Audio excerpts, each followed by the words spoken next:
मी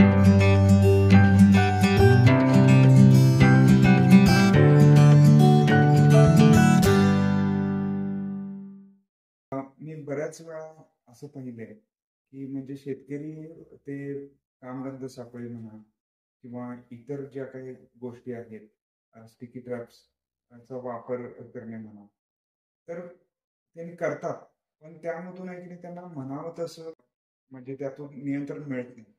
म्हणजे नेमकं काय चुकतंय? शेतकऱ्यांचं काही चुकतंय, की म्हणजे काय समस्या काय आहे त्यामध्ये? तर समस्या इथे आहे जे कीड आहे हां, हां. ते किड्यांबद्दल अंडरस्टँड करून घेणे, ओके, त्याला नक्की नियंत्रण करण्यासाठी आपल्याला काय हवं आहे. ओके. आता जसं तुम्ही उल्लेख केला कामगान सापळ्याचा. हां, कामगान सापळेचा वापर हं. असा असतो की एक पर्टिक्युलर इन्सेक्ट आहे, हां. तर त्याच कामगान सापळ्याचा वापर केला पाहिजे. ओके.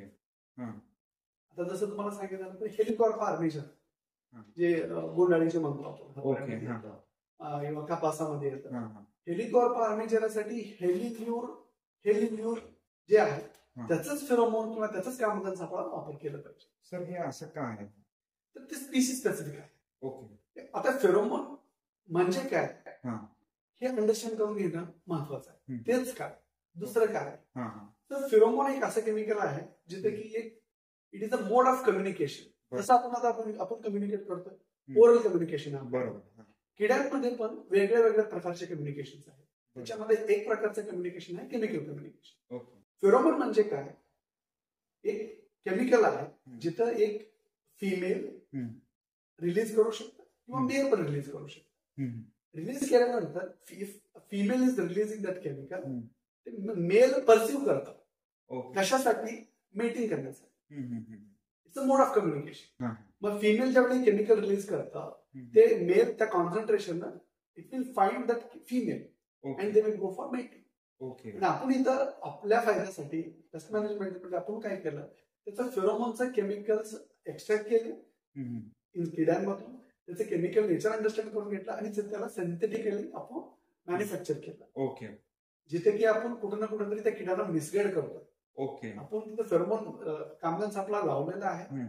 याच्यासाठी की फिमेल किंवा मेल इन्सेक्टचा आपण तिथं ट्रॅप करायचा. ओके. असं त्याचं बॅकग्राऊंड असं आहे. सर तुम्ही फेरोमोन ट्रॅप दाखवू शकता का आपल्याकडे जे आहे? हो सर. आता हे फेरोमोन ट्रॅप आहे. ओके. याच्यामध्ये ल्यूर पण वापरलं जातात. हे ल्यूर आहे. आता तुम्हाला सांगायचं झालं तर हे हेलिकॉर्प आर्मेचरचा ल्यूर आहे. ओके. आता आपण सोयाबीन मध्ये आपण ह्याचा वापर करू शकतो. ओके. कुठली म्हणजे ती कीड कुठली?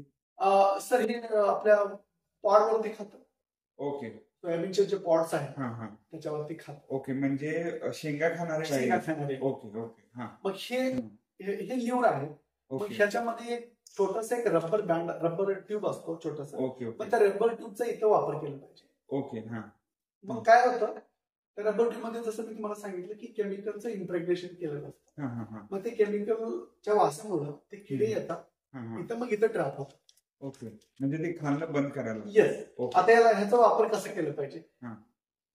एक लाकूड घेतलं पाहिजे. हां, हां. मग त्याला जमिनीमध्ये रोवलं पाहिजे आणि त्या ओके. लाकडाला असं बांधून दिलं. हां. दिल्यानंतर मग हे हलायला प्रोसेस हां, हां. लाकडाला बांधून दिलं. ओके. ते ट्रॅप झालेले जे मॉथ्स आहेत हां, ते हां. इथं ट्रॅप ते मरून जातात. ओके. आणि वरचा म्हणजे ते टोपण काढायचं म्हणजे हिरवं जे आहे हे नंतर नंतर काढायचं. वापर झाल्यानंतर आपण याचा काढू ओके. शकतो. काढू शकतो. ओके.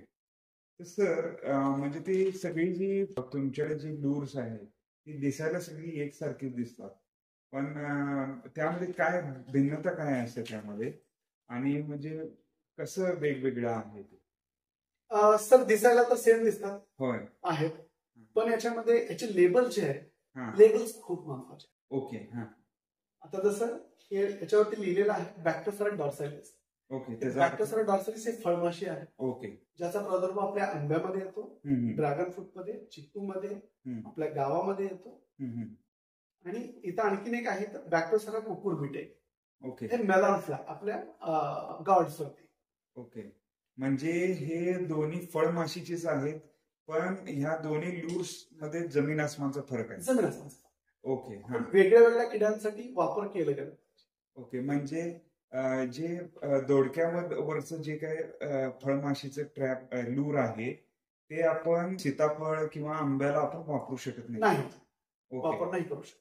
म्हणजे त्याचं जे आहे ते तिथंच वापरायला पाहिजे. येस. हा हा ओके. म्हणजे आणि असेच प्रत्येक किडीसाठी असे ट्रॅप असतात का? प्रत्येक किडीसाठी ल्यूर्स असतात. ल्यूर्स आहे. ओके. येस. म्हणजे फेरोमॅन ट्रॅप जे असते ते फेरोमॅन जे ट्रॅप आहे ते म्हणजे एकसारखंच असते प्रत्येक किडीला, फक्त हे लूर बदलते. ल्यूर बदल. ओके. ल्यूर याच्यासाठी बदलतो, याच्यामध्ये जे केमिकल कॉम्पोजिशन आहे वेगळ्या वेगळ्या ल्यूर मध्ये वापरलं जातं, कारण ते त्या किड्यांचं केमिकल अंडरस्टँड करून स्टडी करून त्याला सिंथेसाइज केलं जातं, म्हणून हे व्हेरिएशन आहे. आणि त्या किड्यांसाठी त्याच ल्यूरचा वापर केला पाहिजे. ओके. म्हणजे वेगळा कुठला तर ल्यूर वापरला तर त्यातून आपल्याला रिझल्ट मिळणार नाही, आपण रिझल्ट एक्सपेक्ट नाहीच करू शकत. आता तुम्हाला उदाहरण द्यायचं झालं तर आता हे दोडक्यामध्ये येणारा किडा आपण मेलन फ्लाय म्हणतो, ह्याचा वापर तुम्ही कस्टर्ड ऍपल मध्ये नाहीच करू शकत. बरोबर. किंवा डॉर्सेलिसचं जे मिथालिग्युनल आहे, जिथं बॅक्टेरिया डॉर्सेलिस अट्रॅक्ट करण्यासाठी वापर केला जातो, त्याचा आपण दोडक्यामध्ये वापर नाही करू शकत. हे कुठं ना कुठेतरी आपण शेतकऱ्यांना मिसगाईड केल्यासारखं. Okay okay okay.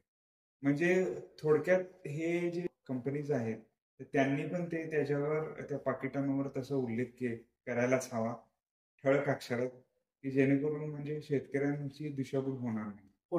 ओके. आणि तिथं ऑथेंटिसिटी खूप महत्वाचं आहे. कारण काय होतं, समजा उदाहरण याच्यामध्ये बॅक्टेरिया डॉर्सेलिस मध्ये केमिकलचा वापर केला गेलेला आहे, हे मिथाइलब्युनॉल म्हणतो मी त्याला, आणि जे दोडक्यांमध्ये वापर करणार आहे त्याला आपण क्यूल्यूर म्हणतो. बरोबर. मिसलेबलिंग पण नाही झालं पाहिजे. Okay okay. समजा आपण बॅक्टेरिया कुकुरबिटे दोडक्यामध्ये वापर करण्यासाठी आपण वरती लिहिलेलं आहे, आतमध्ये केमिकल मिथाइलब्युनॉल नसलं पाहिजे, क्यूल्यूरच असलं पाहिजे. आणि इथं पण बॅक्टेरिया मिथाइलब्युनॉल इथं वापर केला पाहिजे. बॅक्टेरिया डॉर्सेलिस लिहून इथं आपण क्यूल्यूरचा वापर करून आपण त्याचं मॅन्युफॅक्चर नाही करू शकतो. बरोबर. कारण ऑथेंटिसिटी खूप महत्वाचं आहे फेरोमोन ट्रॅप्स. ओके. सर, हे स्टिकी ट्रॅप्स जे आहेत तर त्यांचा पण खूप मोठ्या प्रमाणात भाजीपाला पिकांमध्ये त्याचा वापर होतो. बऱ्याच वेळेला काय होते की म्हणजे शेतकऱ्यांच्या मनात संभ्रम असतोय, पिवळा वापरायचा का निळा वापरायचा. मग तो जो फरक आहे म्हणजे तो नेमकं त्या दोघांमध्ये त्या फक्त रंग बदलतोय, त्यामध्ये काय फरक आहे? फरक असा असतो सर, जसं एक ह्युमन बिंग साठी, माणसासाठी कुठले कलर्स फेवरेबल असतात, फेवरेट असतात. किड्यांमध्ये पण जसं आपण आता स्टिकी ट्रॅपचा वापर करतो की पांढरा करायचा का पिवळा करायचा का निळा करायचा का पांढरा करायचा. बरोबर. वेगवेगळ्या प्रकारचे कलर आहेत. जर शेतकरी सगळ्या प्रकारचे जर कलरचे जर वापर केला तर आपण जे सकिंग पेस्ट जे म्हणतो, जे रस किडे आहेत पिकांवरती, त्याचा प्रादुर्भाव आपण कमी करू शकतो. रस पिणारे किडे पण भरपूर आहेत.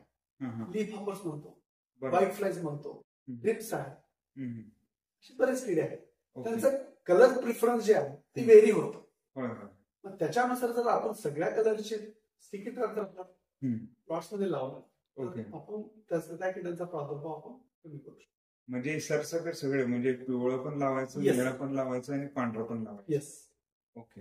बऱ्याच वेळेला काय होते की एखादा पाऊस आला, म्हणजे पावसाळ्यात स्टिकी ट्रॅप त्यांनी लावला, पाऊस झाला तर त्यातलं बरंच त्याची जी चिकटपणा आहे तो थोडा कमी होतो. तर मग त्यासाठी कुठली एखादी उपाययोजना आहे का? उपाययोजना आहे सर. आजकाल मार्केटमध्ये जे स्टिकी ट्रॅप्स मॅन्युफॅक्चर करणारे जे कंपनीज आहेत, जे लोक आहेत, ते काय करतात, स्टिकी ट्रॅप्स देतात, त्यासोबतच त्यांनी ते जे गम वापरला गेलेला आहे त्याचं पण सप्लाय करत आहेत. Okay okay. तुम्हाला वाटत असेल की त्याचा स्टिकीनेस कमी झालेला आहे तर तुम्ही त्याचं लेपन करू शकता. Okay okay. आणि आजकालचे जे प्रोडक्ट्स मार्केटमध्ये जे आहेत ते वॉटरप्रूफ आहे. स्टिकीनेस त्याचं तेवढं लवकर जाणार नाही. त्याच्यावरती ज्यावेळी पाऊस पडतो, पाणी पडला तर ते पाणी असंच होऊन जाणार. Okay okay okay. ते स्टिकीनेस जास्त इम्पॅक्ट स्टिकीनेस वरती करणार नाही. असे पण प्रोडक्ट्स आहेत.